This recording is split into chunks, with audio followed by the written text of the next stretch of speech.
പ്രവാസിയുടെ ജീവിതം വിശദീകരിക്കുന്നിടത്ത് ഒരു കഥ പറയുന്നുണ്ട്. അതെന്താണ്? ഖത്തറിലെ ഒരു പ്രവാസി, അദ്ദേഹം നല്ലൊരു വീട് വെക്കുകയാണ്. അയൽപ്പക്കക്കാരന്റെ വീട് കണ്ട് ഭാര്യയുടെ തലയിണ മന്ത്രം കേട്ട് അയാളൊരു നല്ല വീട് വെക്കുകയാണ്.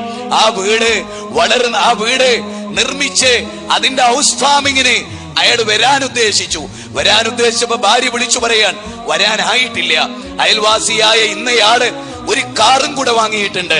നമുക്കും ഒരു കാറ് വേണം, അതുകൂടെ സമ്പാദിച്ചിട്ട് വന്നാ മതി, നിങ്ങൾ ഹൗസ് ഫാമിംഗ് ഞങ്ങൾ നടത്തിക്കൊള്ളാം. ഭാര്യയുടെ വാക്ക് കേട്ട് 2 വർഷം കൂടി അയാൾ അവിടെ ജോലി ചെയ്യുകയാണ്.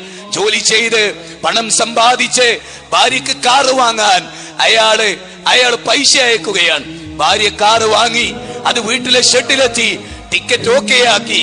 ഈ ഖത്തറുകാരൻ വീട് കാണാൻ, പുതിയ വാഹനം കാണാൻ, ഭാര്യയെ കാണാൻ, മക്കളെ കാണാൻ, കുടുംബത്തെ കാണാൻ ടിക്കറ്റ് ഓക്കെ ആക്കി, ആവശ്യമുള്ള വസ്തുക്കളൊക്കെ വാങ്ങി പാക്ക് ചെയ്ത് അത് കെട്ടി എയർപോർട്ടിലേക്ക് മടങ്ങവേ അദ്ദേഹം അറ്റാക്ക് വന്ന് മരിക്കുകയാണ്. ഈ വാർത്ത കേൾക്കുന്നു ഭാര്യ. മരിച്ചിട്ട് ആ ബോഡി എയർപോർട്ടിൽ വരികയാണ്, കരിപ്പൂർ എയർപോർട്ടിൽ വരികയാണ്. ആ ബോഡി വാങ്ങിയ ആ വീട്ടിന്റെ തൊട്ടയൽപക്കത്തുള്ള ഡ്രൈവർ ഈ സ്ത്രീയോട് ചോദിച്ചു അത്രേ, അല്ല, ഈ അപശകുനത്തെ, ഈ മയ്യത്തിനെയാണോ നിങ്ങളുടെ പുതിയ വാഹനത്തിൽ കയറ്റി കൊണ്ടുപോകുന്നത്? അതുകൊണ്ട് പുതിയ വാഹനത്തിൽ ആ ബോഡി വെക്കരുത്.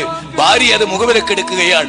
സ്വന്തം ഭർത്താവിന്റെ, ഏതൊരു ഭർത്താവിന്റെ ചോരയും നീരുമാണോ ഈ വാഹനം, ആ വാഹനത്തിൽ ഒന്ന് കിടത്താൻ ആ ബോഡിക്ക് അവസരമുണ്ടായില്ല.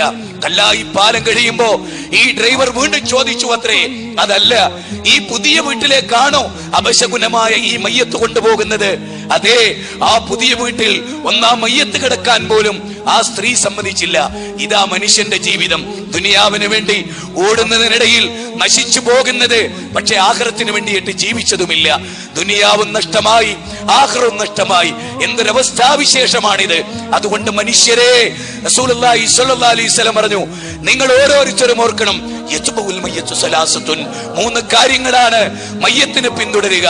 ഒന്നവന്റെ കുടുംബമാണ്, ഒന്നവന്റെ അമലാണ്, മറ്റൊന്ന് ഇവന്റെ സമ്പത്താണ്. മാലുഹു, ഒന്നവന്റെ മാലാണ്. അമലുഹു, അവന്റെ അമലാണ്.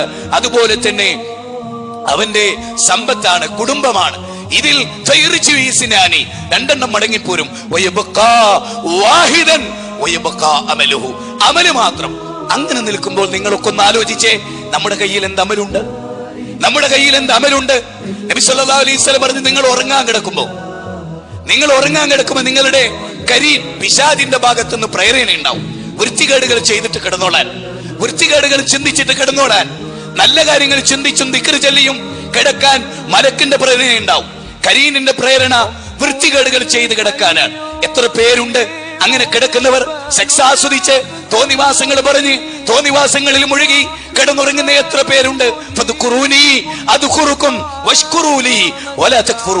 നിങ്ങൾ അല്ലാഹുവിനെ ധാരാളമായി ഓർക്കുക, ദിക്ർ ചൊല്ലുക, പ്രാർത്ഥിക്കുക, ഉറങ്ങുമ്പോ ഒദു ചെയ്യുക, ഒദുവിന്റെ 2 റക്അത്ത് നമസ്കരിക്കുക, ആയത്തുൽ കുർസി ഓതുക, പടച്ചവനെ കുറിച്ച്